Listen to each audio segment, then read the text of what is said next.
So hey guys, this is Vaibhav, currently a first year MBA student at VMMC and Safdarjung hospital Delhi. इस video में chemical coordination and integration chapter का जो adrenal gland topic है उसको हम complete करने वाले हैं। ठीक है, सबसे पहले नाम से समझते हैं। एड्रीनल, एड मतलब एडजेसेंट, रीनल यानी किडनी, तो एडजेसेंट टू किडनी ये ग्लैंड प्रेजेंट होता है। ठीक है, उसके बाद दूसरा इसका नाम होता है सुप्रारीनल ग्लैंड, तो सुप्रा यानी सुपीरियर टू किडनी, तो सुपीरियर टू किडनी प्रेजेंट होता है। ठीक है, एनसीईआरटी कहती है कि anterior part of each kidney पे प्रेजेंट होता है, तो तुम इसको याद कर सकते हो। ठीक है, ये एनसीईआरटी का ही डायग्राम है, इसको देख सकते हो।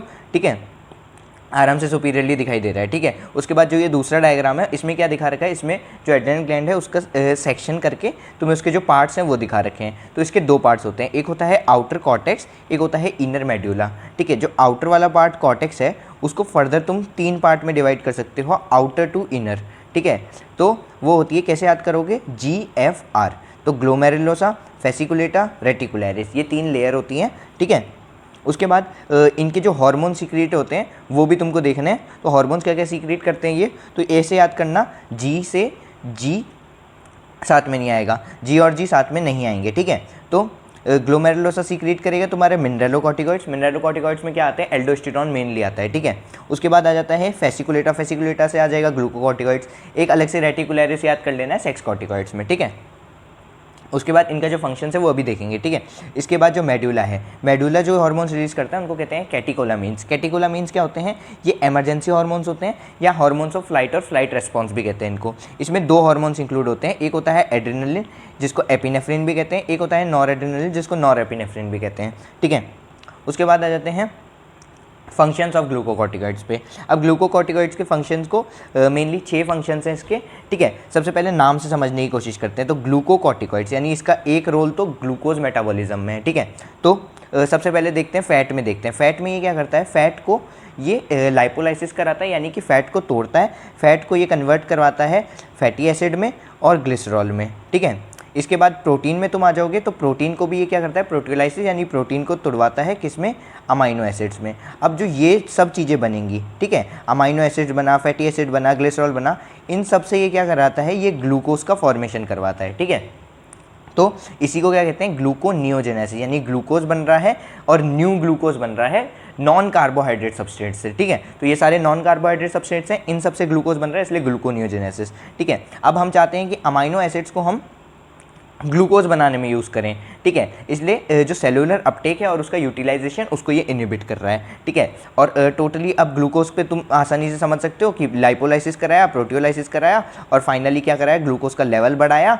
किसके थ्रू, ग्लूकोनियोजेनेसिस के थ्रू। ठीक है, उसके बाद ग्लूकोकॉर्टिकॉइड्स का जो मेन एग्जांपल होता है वो कॉर्टिसोल होता है, इसको जरूर से याद रखना। ठीक है, इसके बाद एक लाइन लिखी हुई है एनसीईआरटी में कि ये कार्डियोवैस्कुलर और किडनी फंक्शंस में भी रोल प्ले करता है, तो इसको तुम सीधा सीधा ऐसे याद कर सकते हो। ठीक है, इसके बाद एक और जो इसका इंपॉर्टेंट काम आता है जिसका एप्लीकेशन भी हम देखते हैं, ठीक है, वो है इम्यून रिस्पॉन्स को ये सप्रेस करता है। ठीक है, जिस कारण से इसको एंटी इन्फ्लामेटरी कहते हैं या इम्यूनो सप्रेसेंट की तरह यूज़ करते हैं। जब टिश्यू ट्रांसप्लांट तुम करोगे, जब टिश्यू ट्रांसप्लांट, कोई भी टिश्यू को अगर तुम ट्रांसप्लांट कर रहे हो, चाहे वो किडनी हो चाहे वो कुछ भी हो, तो उसके साथ हम ग्लूकोकॉर्टिकॉइड्स देते हैं। ग्लूकोकॉर्टिकॉइड्स देने का कारण यही होता है कि ये इम्यूनिटी को सप्रेस कर देता है और जो टिश्यू ट्रांसप्लांट है उसको रिजेक्ट होने से रोकता है। ठीक है, उसके बाद छठी चीज़ जो है वो है आरबीसी प्रोडक्शन बढ़ाता है, यानी कि एरिथ्रोपोइसिस को ये प्रमोट करता है। ठीक है, सो यही था ग्लूकोकॉर्टिकॉइड्स। अब आ जाते हैं मिनरलोकॉर्टिकॉइड्स पे। मिनरलोकॉर्टिकॉइड्स का फंक्शन भी तुम नाम से समझ सकते हो, मिनरल से रिलेटेड है, यानी कि ये क्या है, इलेक्ट्रोलाइट से और जो वाटर है उससे रिलेटेड है।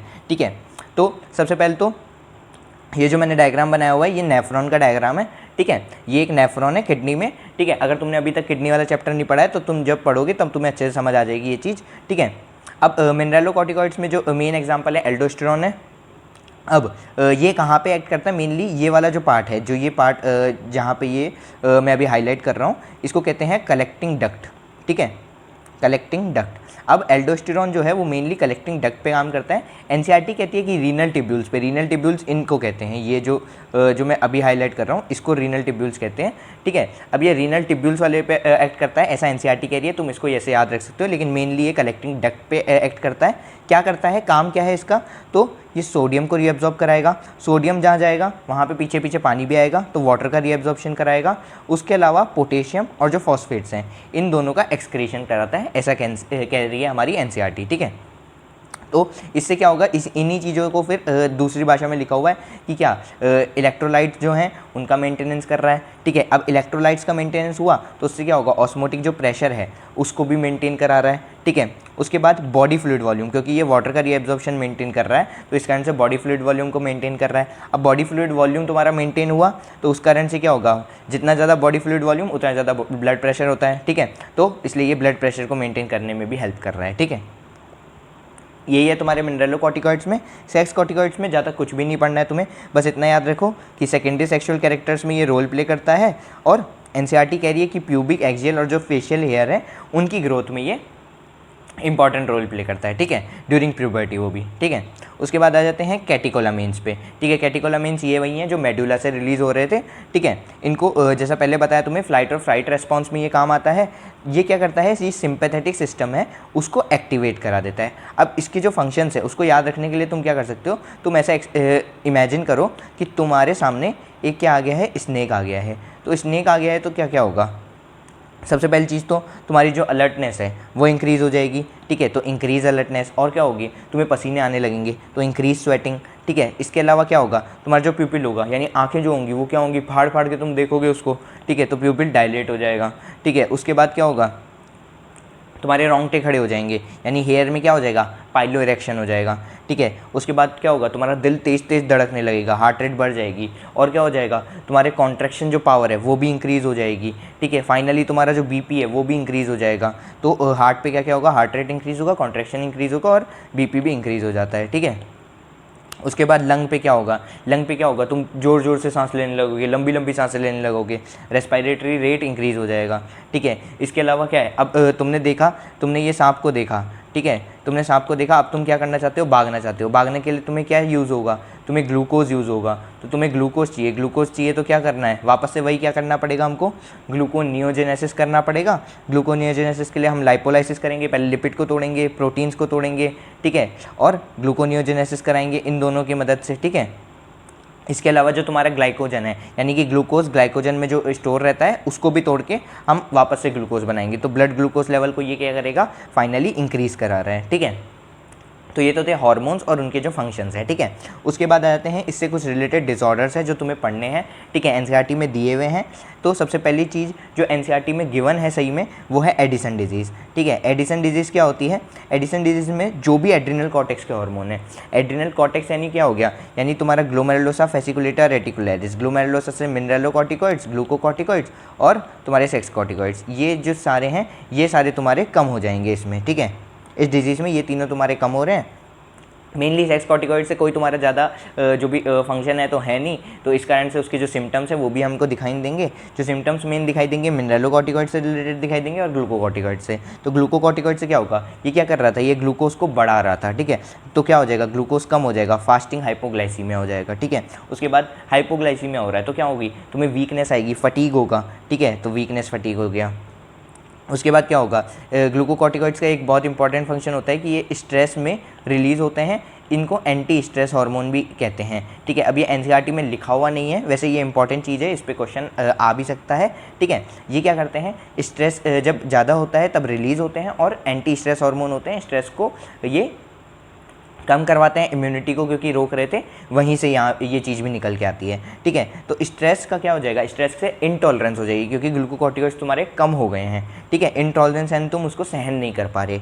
ठीक है, इसके अलावा मिनरलोकॉर्टिकॉइड्स कम हो गए तो क्या हो गया, तुम्हारा जो वाटर का बैलेंस है वो नहीं हो पाएगा, तो हाइपोवॉल्यूमिया हो गया। हाइपोवॉल्यूमिया हो गया, उससे क्या हो जाएगा, तुम्हारा बीपी जो है वो कम हो जाएगा यानी हाइपोटेंशन हो गया। ठीक है, इसके अलावा एक चीज़ है कुशिंग सिंड्रोम, ये तुम्हारे एनसीईआरटी में नहीं दिया हुआ है पर इससे रिलेटेड पहले भी क्वेश्चंस आ चुके हैं और चांसेस हैं, तो थोड़ा सा तुम पढ़ लो। ठीक है, इसमें क्या होता है, इसमें सिर्फ और सिर्फ ग्लूकोकॉर्टिकॉइड्स किससे रिलीज़ हो रहे थे, तुम्हारे फेसिकुलेटा से, वो सिर्फ इंक्रीज़ हो रहे हैं। ठीक है, इसके बाद सिम्टम्स क्या क्या आ जाएंगे, तो जैसे ग्लूकोकॉर्टिकॉइड्स कम हुए तो क्या हुआ, हाइपोग्लाइसीमिया। ठीक है, ग्लूकोकॉर्टिकॉइड्स बढ़ गए तो क्या हो गया, हाइपरग्लाइसीमिया। ठीक है, तो हाइपरग्लाइसीमिया तुमको देखने को मिल जाएगा।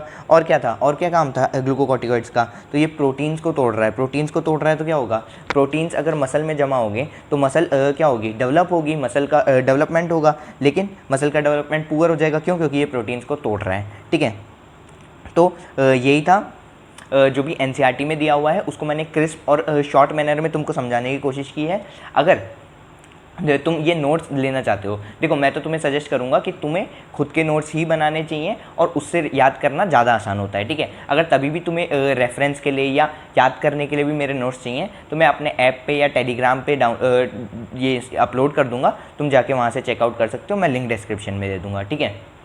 अगला तुम्हें वीडियो किस टॉपिक पे चाहिए वो भी तुम मुझे कमेंट में बता देना। मिलेंगे नेक्स्ट वीडियो में। Thanks for watching.